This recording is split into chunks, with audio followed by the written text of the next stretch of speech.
मोहतरम नाजरीन, फिरोज यमन का एक मशहूर डाकू था। वो आते जाते काफिलों को लूटता था। वो मज़ाहमत करने पर जान से मार डालता। एक दफा उसने किसी काफिले को लूटा तो उसकी नजर एक कमसन बच्ची पर पड़ी। फरोज ने जब उसकी बाप से दिनार छीने और वापस जाने लगा तो बच्ची ने कहा, तुझे एक दिन मरना जरूर है। नाजरीन, अपनी उम्र के लिहाज से बच्ची ने बहुत बड़ी बात की थी, इसलिए उसकी बात ने फिरोज के दिल पर असर किया।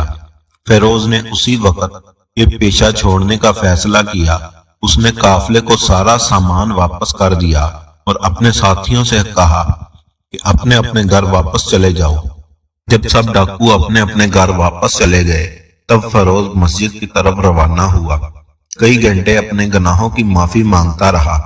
फिर अचानक उसके दिल में ख्याल आया कि अल्लाह ताला भी मुझे तब माफ करेगा जब उसके बंदे मुझे माफ करेंगे।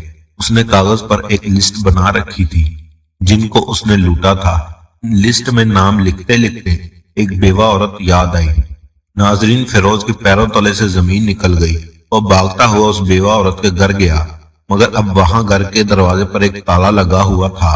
पूछने पर किसी को भी मालूम नहीं था कि वो औरत कहाँ चली गई है। फिरोज होकर घर वापस आया। वक्त तेजी से गुजरता गया। फिरोज ने एक औरत से शादी कर ली।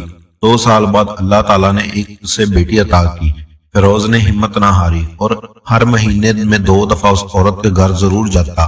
शायद वो वापस आ जाए, शायद कोई शख्स मुझे उसका पता ही बताए, मगर वो हमेशा नाकाम ही लौटता था। फिरोज के चेहरे पर हमेशा अफसुर्दगी रहती। उसकी बीवी उसे पूछती मगर वो खामोश ही रहता। एक दिन वो जुमा की नमाज अदा करने मस्जिद गया और खतीब साहब किसी मौजू पर खुतबा दे रहे थे। खतीब ने कहा, जना एक ऐसा कर्ज है, जिसने भी ये कर्ज लिया उसने दुनिया में ही वापस करना होगा।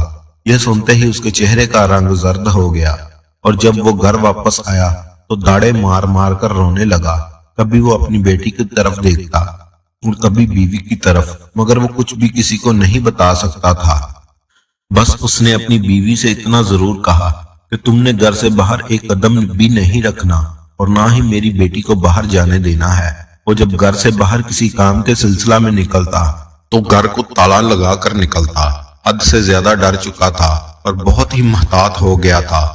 इस तरह कई बरस गुजर गए। उसकी बेटी जवान हो गई। उसने अपनी बेटी के लिए एक अच्छे रिश्ते की तलाश शुरू कर दी।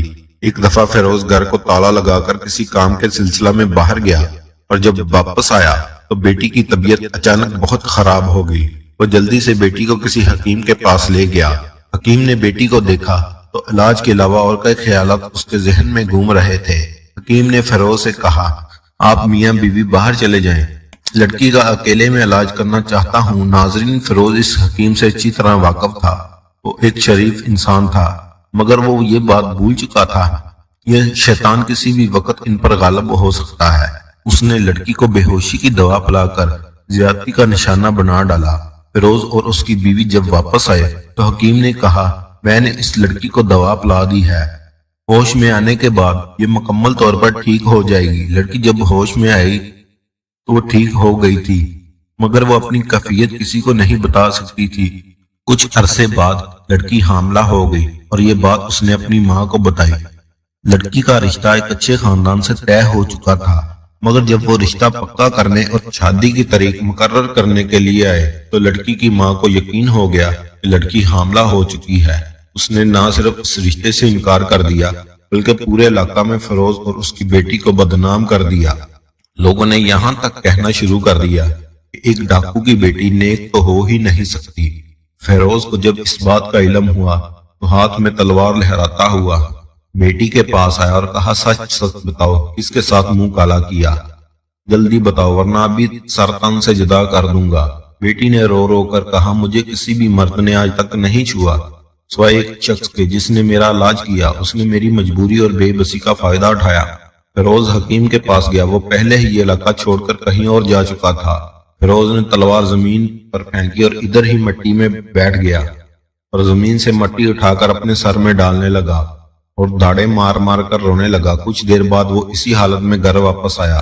उसके गिरेबान खुला हुआ था, सर में मिट्टी थी और चेहरे पर बेपनाह गम नजर आ रहा था। فیروز کی بیوی نے اسے سنبھالا اور پانی پلایا۔ فیروز نے پانی سے انکار کر دیا اور بیوی سے کہا مجھے آج میرا قرض واپس مل چکا ہے۔ بیوی نے کہا کیسا قرض؟ میں آپ کی بات کا مطلب نہیں سمجھی۔ فیروز نے کہا آج سے تقریباً 25 سال پہلے میں اپنے ساتھیوں کے ساتھ ایک بیوہ عورت کے گھر لوٹنے گیا تھا۔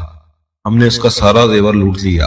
اس کی بیوہ کی طرف بڑھا اور اللہ کا واسطہ دے کر کہتی رہی کہ مجھے چھونا مت، مگر میں باز نہ آیا اور اس کو زیادتی کا نشانہ بنا ڈالا۔ اس پر بھی نہ رکا۔ میں نے اپنے ساتھیوں سے بھی کہا کہ تم بھی اپنی خواہش پوری کر لو، اور بیوہ کچھ عرصے بعد حاملہ ہوگی۔ ذلت سے بچنے کے لیے اس نے خودکشی کرنا چاہی۔ یہ سوچ کر نہ کی کہ میرے پیٹ میں جو بچہ ہے اس کا کیا قصور ہے۔ وہ بھاگتی ہوئی شہر کے ایک مشہور عالم کے پاس آئی اور کہا ایک جھوٹ بول کر میری پردہ پوشی کر لیجیے۔ عالم نے کہا کون سا جھوٹ؟ بیوہ نے میرے باطن میں ایک ناجائز بچہ ہے جو کہ زبردستی زنا کی صورت میں وجود میں آیا ہے۔ جب یہ بچہ پیدا ہو گیا لوگ میرے پاس ضرور یہ پوچھنے آئیں گے یہ کس کا ہے، میں لوگوں کو آپ کے پاس بھیج دوں گی۔ عالم نے عورت کی بے بسی دیکھ کر کہا ٹھیک ہے، تم لوگوں کو میرے پاس بھیج دینا۔ ناظرین، جب یہ بچہ پیدا ہوا علاقے کے لوگ بیوہ عورت کے پاس آئے اور پوچھا بتاؤ کس کے ساتھ منہ کالا کیا ہے۔ بیوہ نے کہا مجھ پر کوئی الزام مت لگاؤ، فلاں عالم نے مجھ سے خفیہ نکاح کیا ہوا تھا، یہ بچہ بھی اسی کا ہے۔ تم کو میری بات پر یقین نہیں آتا تو اس سے جا کر پوچھ سکتے۔ عالم کو کوئی اپنی اولاد نہیں تھی، اس لیے وہ لوگ قطار در قطار اس کے گھر کے سامنے جمع ہو کر اس کو مبارکباد دینے لگے۔ 2 سال تک وہ اس عورت کو خرچہ بیچتا رہا اور یہ کہتا رہا یہ میرے بچے کا حق ہے، میں اس کی کفالت کروں۔ مگر وہ عالم اس وقت حیران ہوا جب وہ 2 سال بعد جمع شدہ دینار لے کر آئے اور کہا وہ بچہ اس دنیا میں نہیں رہا، یہ دینار آپ کی امانت ہے، آپ کا اتنا آسان ہی کافی ہے، آپ نے میری پردہ پوشی کی۔ اور وہ عورت 2 سال تک دینار جمع کرتی رہی اور ایک بھی دینار اپنی ذات پر خرچ نہیں کیا۔ اس عورت کو میں نے داغدار کیا۔ میں اس عالم کے پاس بھی اس کا پتہ پوچھنے گیا تھا تو اس نے کہا آخری بار وہ دینار واپس کرنے آئی تھی، اس کے بعد وہ شہر چھوڑ کر کہیں چلی گئی ہے۔ کاش وہ مجھے ایک بار مل جاتی تو میں اس سے معافی مانگ لیتا، ورنہ یہی پچھتاوا لے کر میں اسے دنیا سے وفات پا جاؤں گا اور میرے اس درد کا کوئی علاج نہیں۔ امید کرتا ہوں آج کی ویڈیو آپ کو پسند آئی ہوگی۔ اگر آج کی ویڈیو آپ کو پسند آئی ہے تو اسے لائک اور شیئر ضرور کیجیے گا اور ہمارے چینل کو لازمی سبسکرائب کیجیے گا۔ ملتے ہیں اگلی ویڈیو میں، تب تک کے لیے اللہ حافظ۔